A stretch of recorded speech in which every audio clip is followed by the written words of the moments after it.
And we are back! I covered the first 5 in a previous video, links are in the description, but now we're going to cover the rest. These are going to be the biggest mistakes Nakaba has made for the 7 deadly sins. However, we are going to first cover a new dishonorable mention, because 10 is not enough. I am very sorry. And the dishonorable mention for this video is not adapting The Vampires of Edinburgh. This was originally a short story for the manga. It didn't really count towards it. It was just some stuff on the side. What it does is shows the 7 deadly sins prior to their alleged crimes. So every one of the 7 deadly sins was still together. We had Bon, Diane, Fat King, Merlin, Gother was still in his suit of armor, and actually Escanor. Yes, this was actually Escanor's first manga appearance. Now remember, the story was roughly 10, maybe 20 years ago. I can't remember the full timeline, but it was years ago, and Escanor did not have his very glorious, shining mustache. Suck it, Omni-Man. So everyone in this was relatively younger. In this special, the 7 deadly sins helped their neighbors, Edinburgh, who were overtaken by a group of vampires that turned out to be sealed by Meliodas' brother, Zeldris, 3,000 years ago. Guys, let me tell you, magic sealing, it never works. There's always going to be a way out. It never works. You can prolong it, but it's just prolonging the inevitable. Because this is a short story and because of the 7 deadly sins, we probably can guess where this is going to go. The sins go, they fight, they win because, protagonists. But we actually got some characters that do show up more later on in the series, but they aren't properly introduced. Remember in the first season when Gother revealed that Bon secretly drained King and Diane of their powers during the vampires? This was that moment. This is the reason why Diane crushed him like a grape. You also know this flying eyeball thing that called himself a vampire? Yes, this thing was a vampire that Bon faced, and then Merlin turned into her servant, and still to this day is being used. And of course, for the pièce de résistance, we have one of a bunch of great waifus, and that is Gelda, the new vampire queen. Zeldris, the noble and beloved prince of demons, and Gelda, the nobility vassal to a minor, if not inferior, race to the demon clan. A secret romance forbidden by the kingly god himself. Zeldris could not bear to kill his beloved vampire goddess, instead sealed away the clan for their betrayal. And years later, Meliodas decided to spare Gelda, sealing her away in a pit miles deep from Edinburgh, far from the sun, where she would one day meet her prince again. And why is this a dishonorable mention? Because the manga and the anime did not even bother to remind fans of what happened. We got characters that would keep reappearing. Gelda played a vital role against the Demon King to help Zeldris, and this little flying eye monster, he keeps showing up, even in the sequel.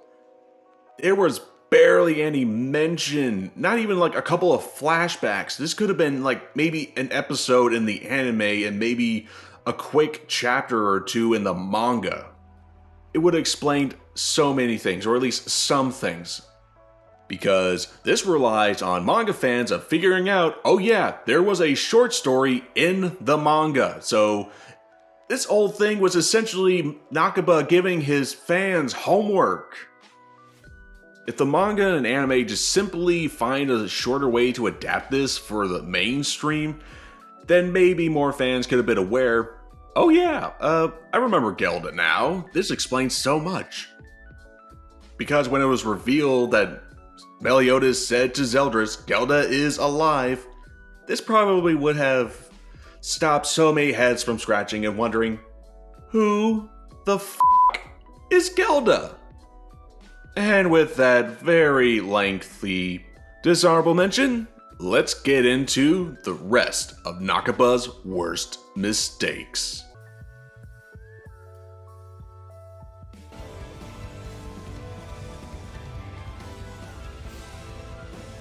This is a big decision that lots of fans still get flack for today, and that is the designs of the fairy clan. Nakaba, why? Just why? I get what he was trying to go for, like youthful shapeshifting pranksters and who just guard the fountain of youth. I get maybe what he was trying to go for, but no! No! No! Why? Why? It is so hard now to admit that you're a Seven Deadly Sins fan when you are just barraged with memes of King and Elaine. Nakaba. Why? So, for this one, it's obvious. Make the fairies look older. The life cycle of a fairy could have gone like this. They look normal, like little babies who can just fly, but they still have the slow aging because, they're born from flowers and plants. Who knows how long their lifespans are. But as they get older, let's just say King and Elaine's appearances are going to be what they usually are in their preteens, which is, say, 1,000, maybe 1,300? I don't know. And then they get their mini little wings, and as they get older to looking like, say, late teens to early 20s, then they get their full-grown wings and are officially adults. Nakaba, come on, look at Dahlia. He doesn't look like the others, he's buff. He looks like a JoJo character.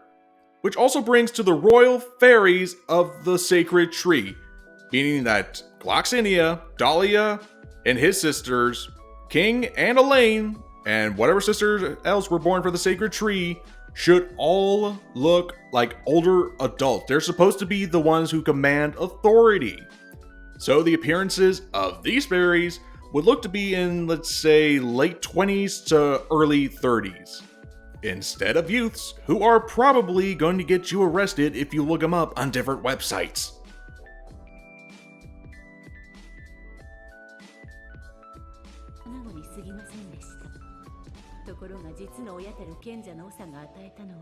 Merlin's sin. Being gluttonous because she was trying to fill in a hole of love. Denied by her father and denied by Meliodas for whatever the god-dang reason. That's how she caused her sin. Because she was trying to fill a void. I have one thing to say.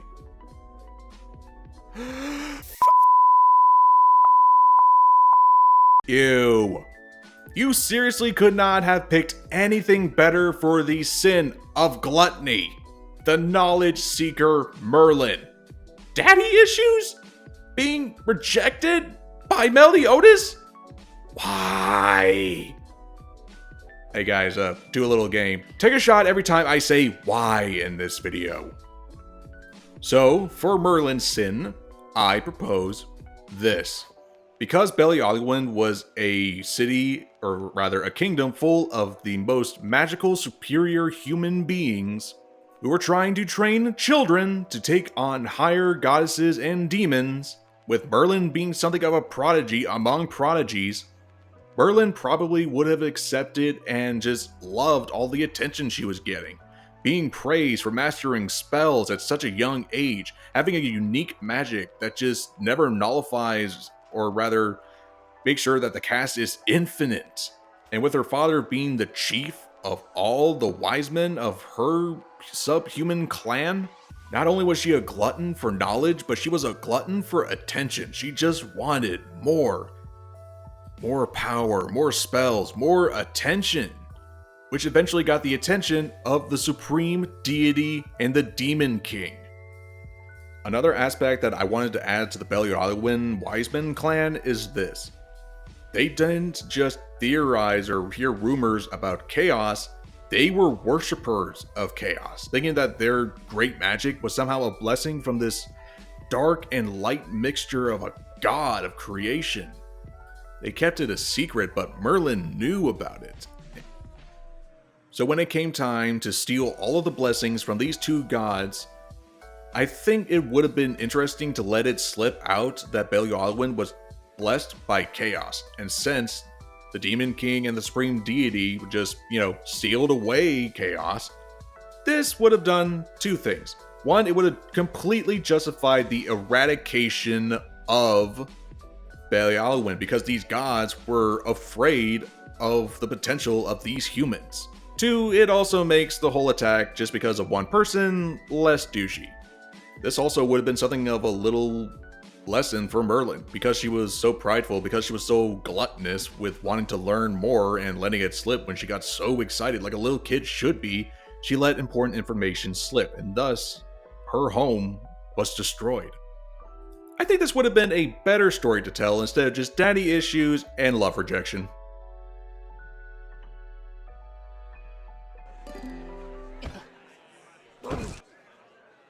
What a pathetic display.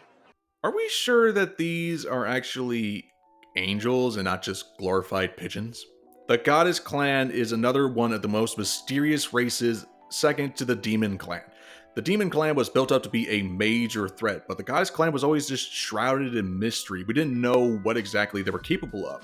We got hints with Elizabeth when she awakened her powers and showed Ark, showing this weird light power that could completely destroy demons easily.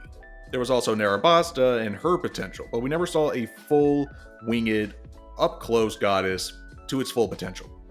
And when we finally got to that whole time travel memory flashback arc, I don't know what to properly call it, we finally got to see more goddesses in actions, men, females, and whatever the heck Tarmiel is. Seriously, this guy has 3 heads?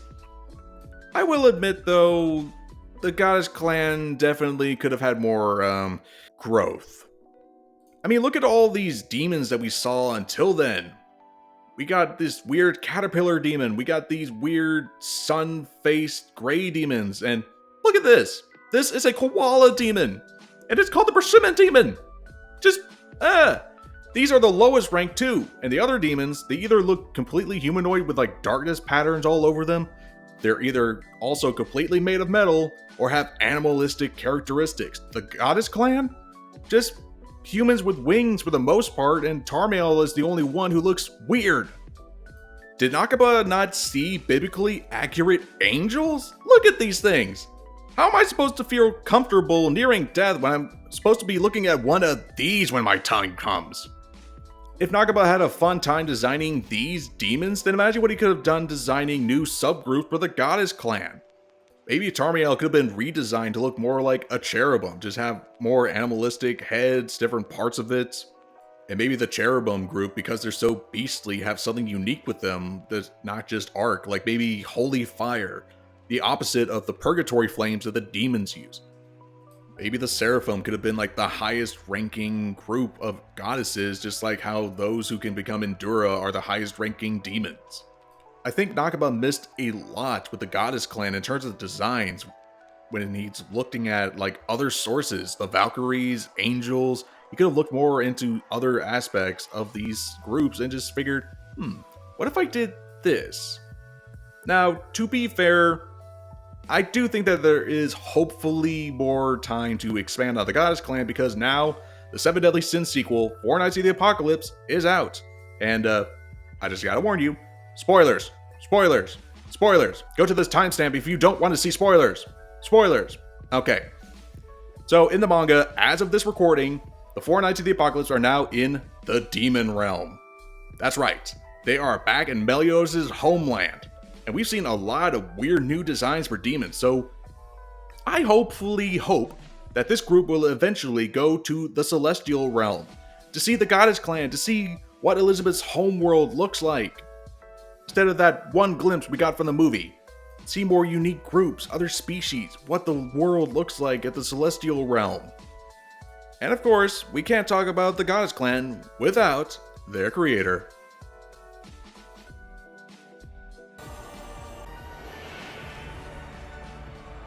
The Supreme Deity.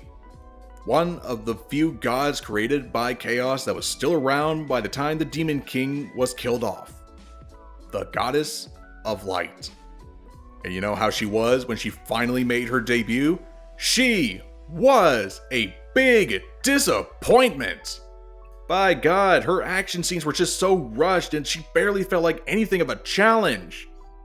The Demon King had like 3 rounds against the 7 deadly sins, while against his own son in purgatory, aka afterlife hell, he went round after round for numerous years against Meliodas, Bond, and Wild.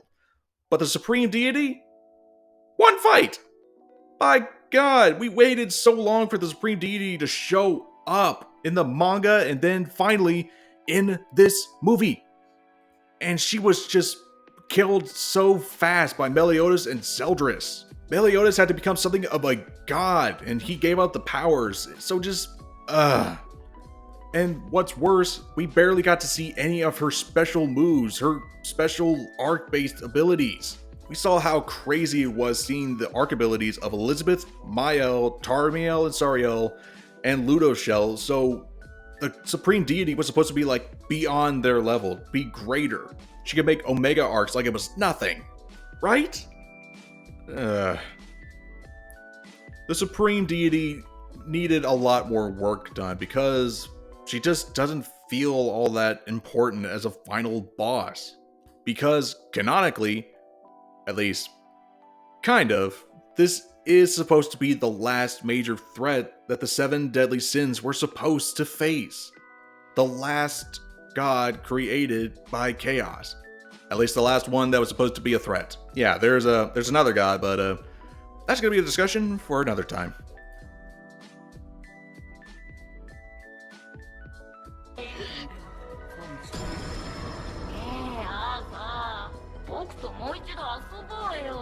And now we get to the final part.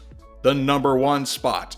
The greatest sin of Nakaba Suzuki for the 7 deadly sins. And that is the ending. Yes. Fans hated the ending. Now, to give Nakaba credit, there are so many manga that have botched their endings. It's not an easy task because you have to fill in so many loopholes, so many plot holes. You gotta just make sure it ends off on an okay note.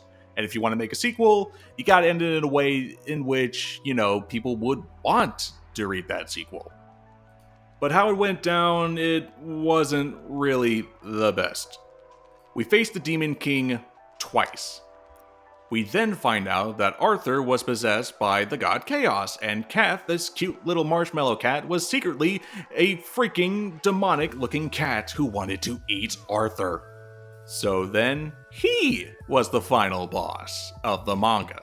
Then we took a time skip without knowing what happened to the Supreme Deity until the Cursed by Light movie, which all just feels so off. These were definitely bosses that had to be defeated and just build up for the next sequel, but I think a lot of fans agreed that the positioning of it all just wasn't really that great. So here's what I think should have went down.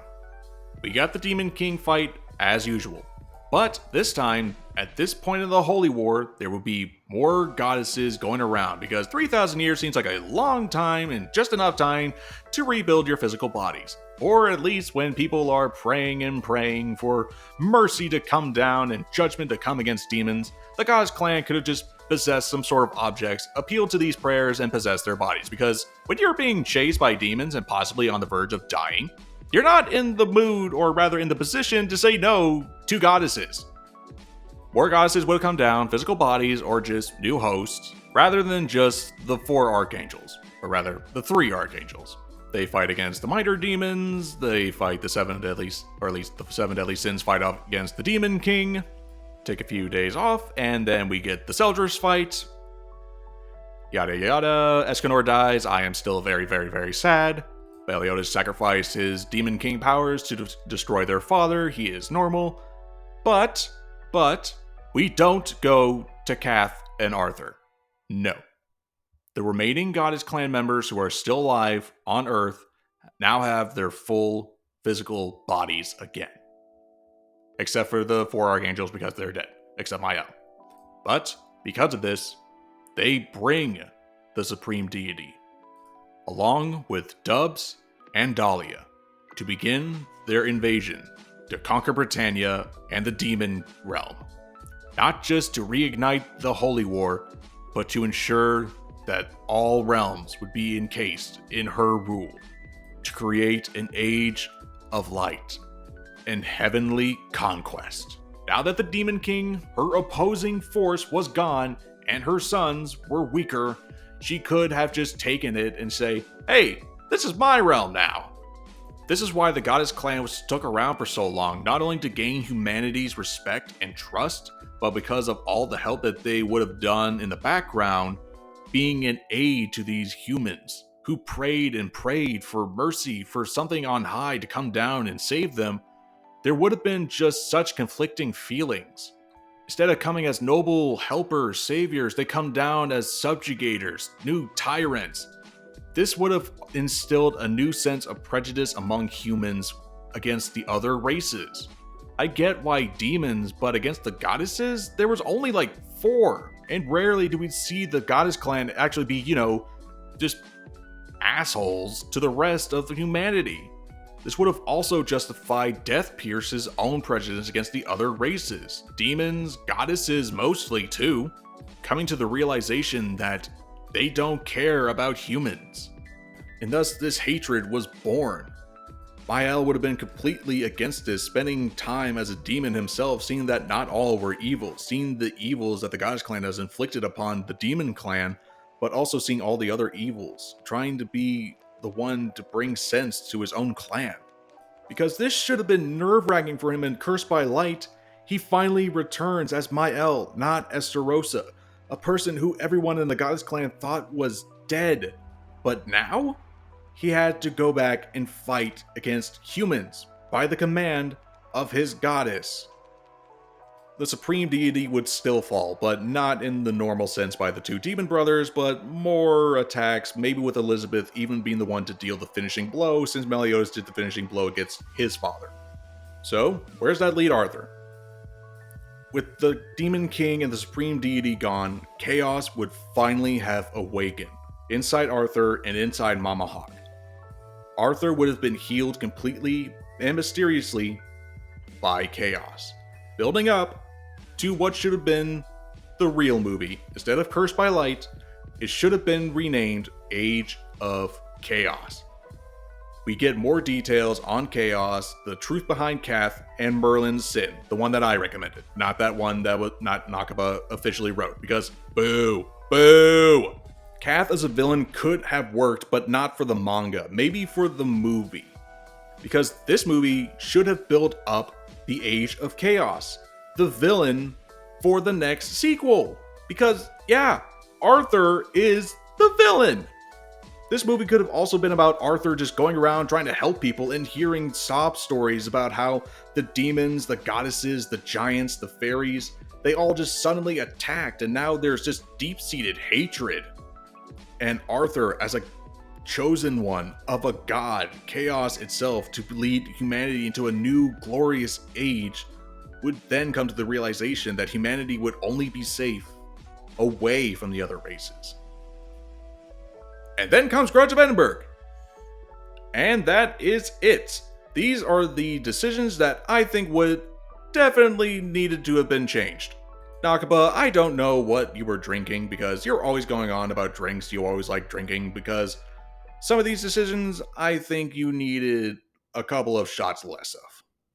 The past is in the past, but hey, we can still complain, and we have the right to do so. Because as fans know, for every great moment, there is always a bad one. Thank you guys so much for watching. Join my Patreon, give a little donation. My helpers would very much appreciate it, and just stick around for more 7 Deadly Sins content. Links are in the description for more. I'll see you later, guys.